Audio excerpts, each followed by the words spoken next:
নমস্কার বন্ধুরা, কেমন আছো তোমরা? এখন একটু স্বস্তির নিঃশ্বাস নিশ্চয়ই সবাই নিচ্ছে, যেহেতু বৃষ্টি হয়েছে, একটু ঠান্ডা ঠান্ডা ওয়েদারটা একটু তো চেঞ্জ হয়েছে। তো আজকে খুব সিম্পল একটা ব্রেকফাস্ট নিয়ে তোমাদের সামনে হাজির হয়েছি। এই ভিডিওটা কিছুদিন আগেই, এক সপ্তাহ আগে বানানো হয়েছিল, তখন বৃষ্টি হয়নি, প্রচণ্ড গরমে। আর আমি শনিবারে নিরামিষ খাই, তো শনিবারে একদম সিম্পল ব্রেকফাস্ট বানিয়ে দিয়েছি হাজব্যান্ডের জন্য। তো আজকে ছিল পুরো আলু আর টমেটো দিয়ে ঝোল একটা তরকারি আর রুটি। এই বরের জন্য 2টো রুটি বানিয়ে দিলাম। আর ঝোলটা দেখে এরকম মনে হচ্ছে যে কিছুই দেওয়া হয়নি, কিন্তু অসাধারণ কালারও এসছে আর খেতেও খুব সুন্দর। আর এই গরমে এই ধরনের তরকারি দিয়েই সকালে আমার মনে হয় খাওয়া উচিত, তাহলে কোনো অসুবিধাও হবে না আর ব্রেকফাস্টটাও ভালোই হবে।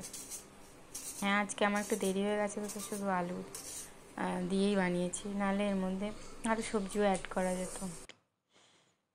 তো আজকে আমার বড় একটু হেল্প করে দিচ্ছে, দেরি হয়ে গেছে যেহেতু, একটু আটা মেখে দিচ্ছে। ভালোই মেখেছিল, কিন্তু একটু শক্ত শক্ত। তো প্রথমে আমি নিয়ে নিয়েছিলাম 3টে আলু, কেন কি বেশি লোক আমরা নয়, আর আমার ছেলেও তো আলু খেতে পছন্দ করে না। প্রথমে আলুগুলো ছাড়িয়ে আমি জলের মধ্যে দিয়ে দিয়েছি, তারপরে আলুগুলোকে ছোট ছোট করে পিস করে নিচ্ছি। এইভাবে সমস্ত আলুগুলোকে কেটে নেব, আর তার সঙ্গে টমেটোটাও কেটে নেব।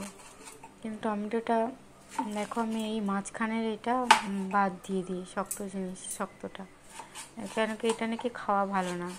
এটা খেলে সিডসও বের করে দেওয়া উচিত, বের করেই দিই। তো আজকে বলছি যে একটু দেরি হয়ে গেছে তার জন্যে। আর এটা তো আমি কিছুতেই রাখি না, অনেকেই দেখি ইউজ করে শক্ত টমেটোর মধ্যে যে সাদা অংশটা, ওটা ব্যবহার করতে নেই, বলে ওটাতে ক্যান্সার হয়। আর টমেটোর বিচি তো খাওয়া উচিত না, ক্যান্সার, এই গলব্লাডার স্টোন হওয়ার খুব সমস্যা হয়। তো আলুগুলো কেটেও আবার ধুয়ে নিলাম পরিষ্কার করে।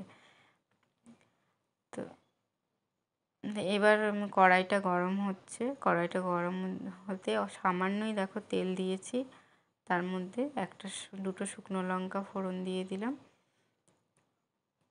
আর তার সঙ্গে দিয়ে দেব ফোড়নের জন্য কালো জিরে দিয়ে দেবো। যে কালো জিরেটা একটু ভাজা ভাজা হলে, আর শুকনো লঙ্কাটা একটু ভাজা ভাজা হলে এর উপরে দিয়ে দেবো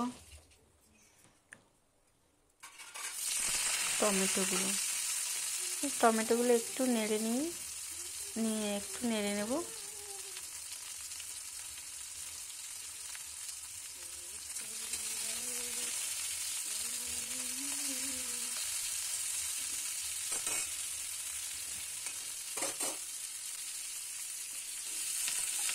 এরপরে আলুগুলো দিয়ে দিচ্ছি।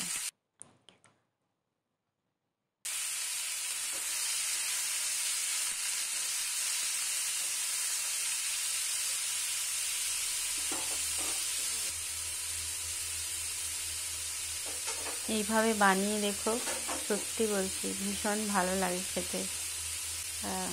তো আমি ভালো লাগছে বলেই তোমাদের সঙ্গে শেয়ার করলাম। এরপরে দিয়ে দিয়েছি হলুদ আর নুন একসঙ্গে দিয়ে দিয়েছি, দিয়ে এটাকে ভালো করে নেড়ে নেব, একটু ঢেকে নেড়ে নেব। একটু ঢেকে ভাজা করলে তাড়াতাড়ি আলুটা সিদ্ধ হবে, কারণ আরও তাড়াতাড়িও বানাতে হবে, নাহলে খুব দেরি হয়ে যাচ্ছে। তো আমি ঢেকে আস্তে আস্তে ভেজে নেব। হ্যাঁ বন্ধুরা, মৌমিতা 140 চ্যানেলে সবাইকে স্বাগত। আর নতুন একটা রেসিপি আজকে তোমাদের সঙ্গে শেয়ার করছি। প্লিজ আমার পাশে থেকো, সাবস্ক্রাইব করো, শেয়ার করো, আর এরকম ভালো ভিডিও দেখার জন্যে বেল আইকনটা প্রেস করো, যাতে সবার আগে ভিডিও আপলোড করা মাত্রই তোমাদের কাছে পৌঁছে যায়। তো এবার বরের জন্য, বর খেয়ে অফিসে যাবে, তার জন্য সে দুটোই রুটি খায়। তো রুটি দুটো বানিয়ে নেব, পরে সবার জন্য বানাবো, মাকে তাকে বানিয়ে দিয়ে দেবো। একটু দেখো আটাটা একটু শক্ত শক্তই মেখেছে।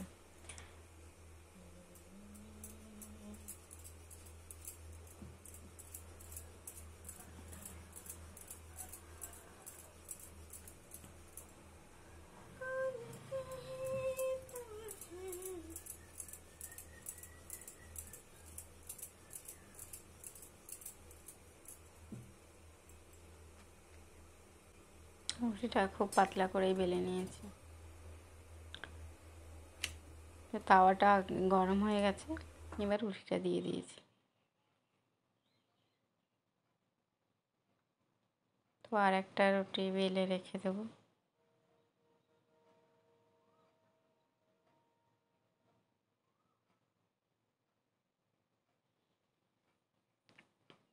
এক পিঠ হয়ে গেছে, গোটা গোটা তিনটে কাঁচা লঙ্কা দিয়ে দিলাম। এবার দেখো, এবার পরিষ্কার একটা কাপড় নিয়ে, কিচেন টাওয়াল নিয়ে আমি রুটিটাকে উল্টে পাল্টে ভালো করে সেঁকে নেব।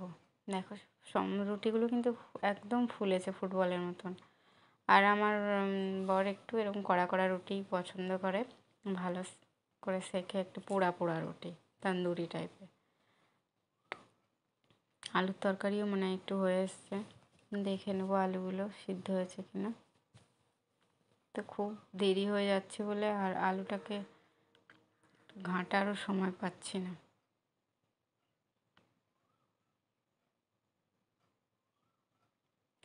জানি না, হয়তো বলবে এই রেসিপি শেয়ার করার কি আছে, কিন্তু আমার মনে হলো যে গরমের মধ্যে কিছু কী খাবে বুঝতে পারছো না, তো এরকম সিম্পল বানিয়ে খেতে ভালোই লাগবে আর শরীরও ভালো থাকবে। আর দেখো, ডাইরেক্ট গ্যাসে রুটি সেঁকে খেলে নাকি যাদের অ্যাসিডিটির সমস্যা আছে তাদের নাকি খুব অ্যাসিডিটি হয়। তো কোনো এরকম নিউট্রিশনিস্ট আর আমার এক ফ্রেন্ডও বলেছিল যে এইভাবে বানালে যাদের অ্যাসিডিটির প্রবলেম আছে তাদের এরকমভাবে বানিয়ে খেলে অ্যাসিডিটি হয় না। তো আমার মা বরাবরই এরকমভাবেই বানায়, হ্যাঁ, এক একটা করে রুটি। তো দেখো দুটো রুটি আমার তৈরি হয়ে গেছে, এবার দিয়ে দেবো বরমশাইকে, খেয়ে অফিসে চলে যাবে, তারপরে আবার সবার জন্য বানিয়ে নেব। দেখো ঝোলটা এখনও আর একটু ফুটবে, তো তার মধ্যেই আমি দিয়ে দিচ্ছি। আলুগুলো সিদ্ধ হয়ে গেছে। দেখো কি সুন্দর, টমেটোর জন্য খুব সুন্দর কালার এসছে। আমি কোনো কালার অ্যাড করিনি, শুধু তেলের উপর টমেটোটা দিয়েছিলাম, তার জন্যই এত সুন্দর কালার এসছে। দেখো দিয়ে দিয়েছি, একদম সাধারণ, কিন্তু খেতে অসাধারণ হয়েছিল, খেতে সত্যি বলছি। সম্পূর্ণ ভিডিও দেখার জন্য অনেক অনেক ধন্যবাদ।